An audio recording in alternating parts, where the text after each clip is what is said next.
Hello, this is Chetan Narula reporting for Cricket World, and I am in Ireland now. It is the start of a long English summer schedule for Indian cricket.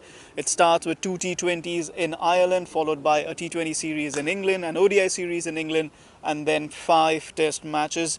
It'll go on till September, the middle of September, but it is going to be very hectic, very exciting, and there is no better way to kick off than some T20 cricket, for which India are here in Dublin, on the outskirts of Dublin. It's a small town, Malahide.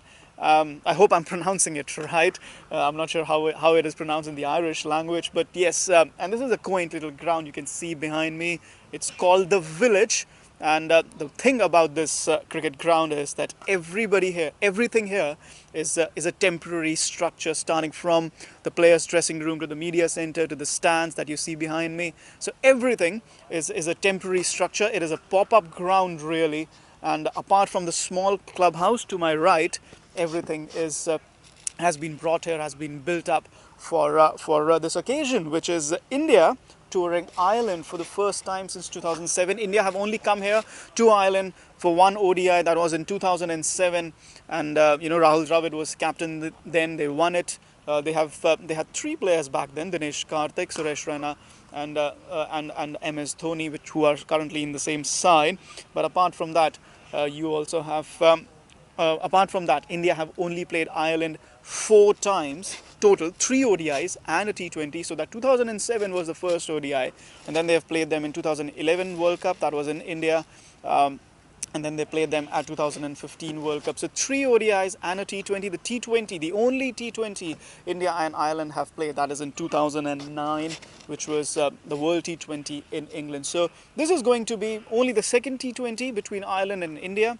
This is going to be only the 5th time they will play in international cricket, despite the fact that India have travelled here in 2011, in 2014 for full England tours. India have never come this far. And also, mind you, the last ODI that India played, that was in Belfast. We are in Dublin now, so it's a totally change of scenario. Of course, we still have Dinesh Karthik, MS Dhoni and Suresh Raina, who have come on from those 2009 teams or 2007 teams, and they are still playing. So 3 players from those, from what, 8-9 years ago, still in the Indian team. And of course, they are the stalwarts of Indian T20 cricket at the moment. Well, the Indian team will be arriving late today, which is Tuesday. The game is on Wednesday. Behind me, you can obviously see the Irish team practicing. Home ground, so obviously they are here. Indian team arriving later today in the afternoon, and they have been practicing in London for the last couple of days, have had intense sessions to gear up for this English summer.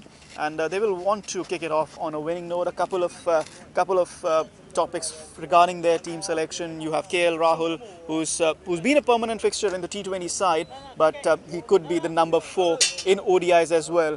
So for that reason, perhaps they will put him in at number 4. Remember, Suresh Raina was number 3 in the T20s in South Africa as a big hitting pinch hitter at number 3 position. But maybe they will change that around. Manish Pandey might be benched. He scored 255 runs in 8 T20s since January against South Africa, Sri Lanka and Bangladesh. But he might miss out because Dinesh Karthik has been in special form. The other worrying point, of course, for India is how much they want to rest Bumrah and Bhuvneshwar Kumar, Jasprit Bumrah and Bhuvneshwar Kumar.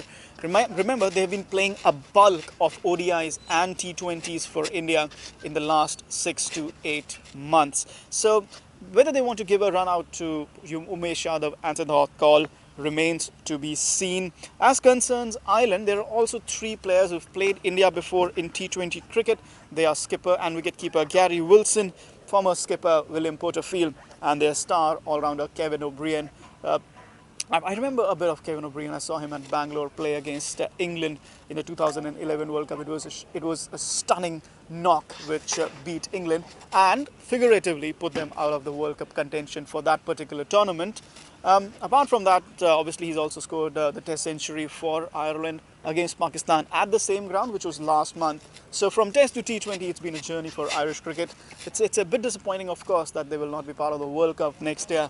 But for the moment, it's all gearing up, it's all being set up, it's all being staged to welcome India to this ground. And of course, as you can see from my jersey, there are other things to be talking about too. Argentina playing for survival in the Football World Cup. So a lot of football fans here in Dublin who will be watching their screens before India and Ireland play this two-match T20 series on Wednesday and Friday at the Village in Malahide.